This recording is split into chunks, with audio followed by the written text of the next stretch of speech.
2021, Texas passed new voting restrictions limiting counties' ability to expand voting options. Now, on the way of that bill becoming a law, a provision was added meant to prevent cheating in elections, but it could end up costing taxpayers millions of dollars. It's the topic of Natalia Contreras' latest story on Votebeat, and she joins us this afternoon for Insight. Natalia, thank you so much for being here with us.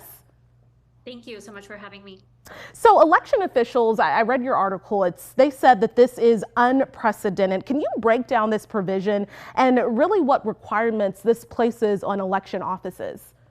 Yeah, so this provision, as you said, was passed along with SB 1, and it essentially prohibits the use of the equipment that election officials across the state use today to count votes and collect cast ballot data.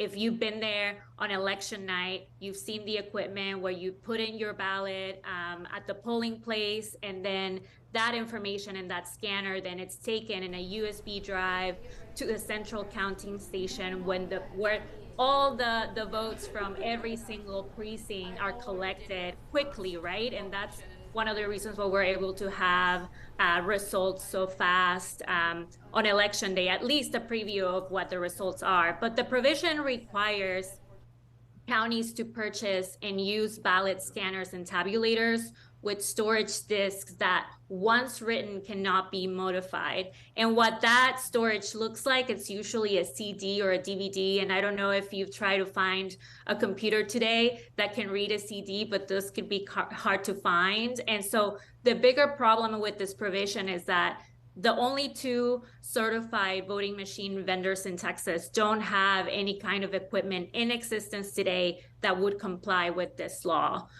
So even though the law this provision doesn't go into effect until 2026, it could take years for the voting machine vendors to come up with this type of technology. And then it'll take some more time to get it certified by the federal government and also certified by the state.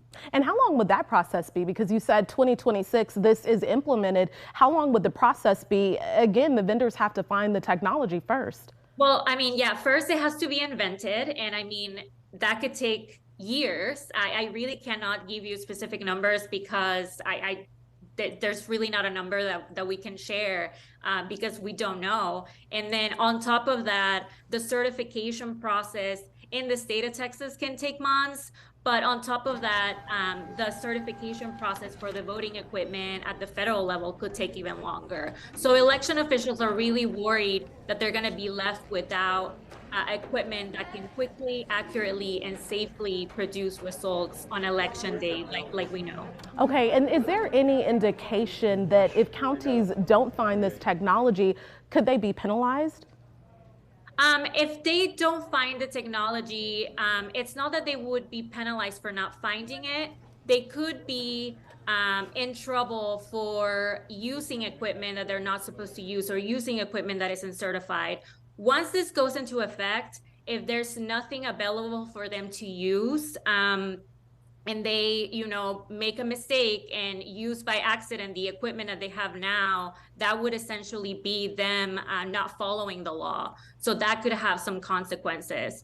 But I mean, it's a real possibility that they're just going to be left without something that they could use to accurately produce those results. Okay, and then lastly, briefly, can we just talk about the price tag attached to this? I think, obviously election officials said unprecedented. I saw $100 million plus. So what are counties looking at?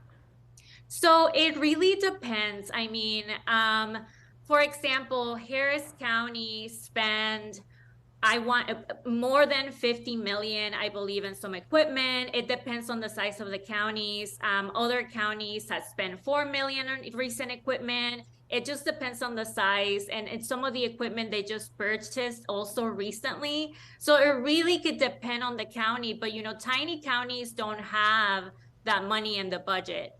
And that price tag that you're talking about, the $160 million, would be to replace the equipment that's in existence right now.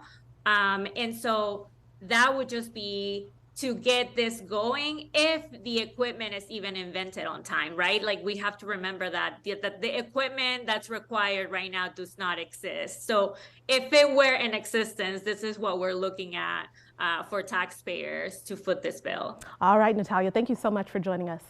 Thank you.